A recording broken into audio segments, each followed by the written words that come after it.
তারপর নিচে চলে আসলাম। এসে দেখতেছি ওরা সকলে আড্ডা দিতেছে, আমিও তাতে যোগ দিলাম। নীলা, তুই আমাদের সকলের জন্য নাস্তা নিয়ে আয়। জি আম্মু।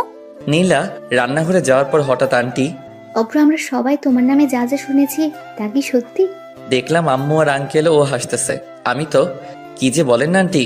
থাক, আর লজ্জা পেতে হবে না, আমরা সব জানি। হাই হাই, আন্টি আবার কি জানে? ওইটা নয় তো আবার। ইস রে, আমার তো হেব্বি লজ্জা করতেছে। কি জানেন আন্টি? এই তো, তুমি যে নীলাকে আর নীলা তোমাকে। আন্টির হাসা দেখে তো আমার লজ্জায় যায় যায় অবস্থা। আরে তুমিও না, সোজা বলে দিলেই তো পারো, এত ঢং করার কি আছে শুনি? আপনারা কি বলতে চাইছেন? আমি তো কিছুই বুঝতেছি না। এত কিছু করে এখন বলছে আমি কিছু জানি না, হতচ্ছাড়া কোথাকার। হাই হাই, আম্মু বলে কি? আমি তো এখন পালিয়েও যাইতে পারবো না। ইস রে, কি ফ্যাসাদেই না পড়লাম। তুমি কি নীলাকে ভালোবাসো? জি। তো বাইকে মেয়ে নিয়ে ঘুরো কবে থেকে? আপনাকে এ কথা বললো কে? তার মানে নীলাকে আমাদের মিথ্যে বলেছে? আসলে হয়েছে কি আন্টি, ওইটা আসলে আমার ইয়ে হয় কি? ভাবি। কি? আমি পিছন ফিরে দেখি নীলা। হাই হাই, এখন আমার কি হবে? নীলা নাস্তার প্লেটটা টেবিলে রেখে আমার কাছে এসে, তুই তুই এতদিন আমার সাথে, তোকে তো। আমাকে আর পাইকে এক দৌড়ে শ্বশুর বাড়ি থেকে বের হয়ে আসলাম। তারপর একটা চায়ের দোকান থেকে নাস্তা করে নিলাম। পরে সিগারেট এক প্যাকেট কিনে নিলাম। তারপর চুপি চুপি বাসার ভিতরে ঢুকতেই দেখলাম সবাই এক জোর হয়ে বসে আছে। অভ্র, এদিকে আয়। জি আম্মু। আমি আস্তে আস্তে আম্মুর কাছে গেলাম। তুই জানিস মেয়েটা কত কষ্ট পেয়েছে? আমার কি দোষ বলো? ওই তো আমাকে এসব করতে বাধ্য করেছে। তাই বলে? এখানে ওদের দুজনেরই ভুল আছে, আমরা একজনকে প্রাধান্য দিলে কিন্তু হবে না। আব্বু, ওকে এখনই আমার চোখের সামনে থেকে চলে যেতে বলো। আমি জানি ওরা আমাকে আটকাবে। আরে আমি যদি এখন না চলে যাওয়ার ভান না করি, আমার কি দাম থাকবে? আমার একটা প্রেস্টিজ আছে না? তাই আমি এক পা দুই পা বাড়াতে লাগলাম। আন্টি, আপনার ছেলে যদি এই বাসা থেকে এক পা বাহিরে রাখে, আমি ওর পা দিয়ে কিন্তু ফুটবল খেলবো। আমি সাথে সাথে ওই জায়গায় দাঁড়িয়ে গেলাম।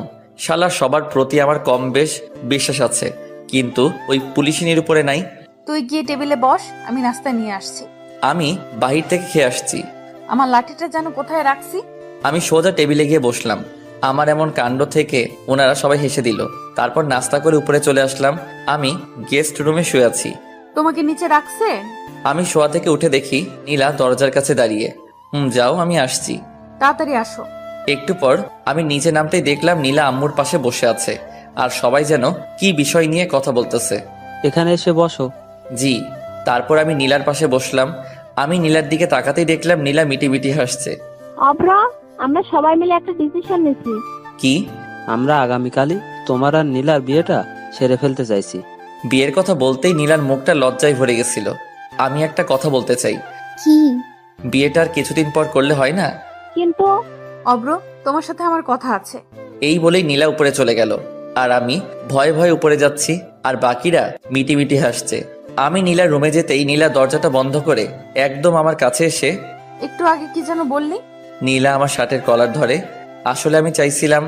নীলা আমাকে থামিয়ে দিয়ে, তুই এখন নিচে গিয়ে বলবি আমি তোদের ডিসিশনে রাজি, না হলে।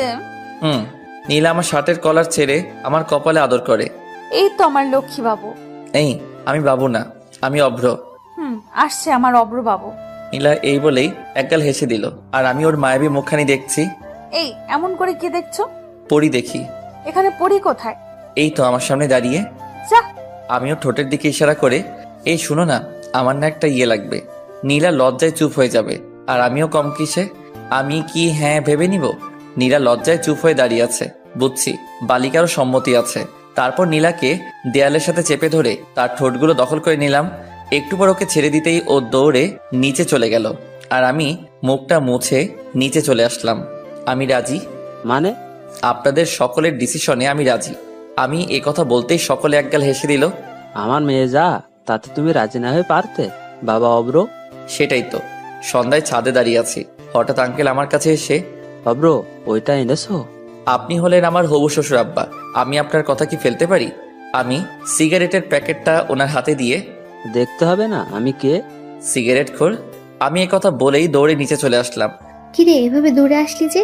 তোমার কথা খুব মনে পড়ছিল, তাই দৌড়ে তোমার কাছে চলে আসছি। ফাজিল একটা। আমি কিন্তু তোমার হবু মেয়ের জামাই। আন্টি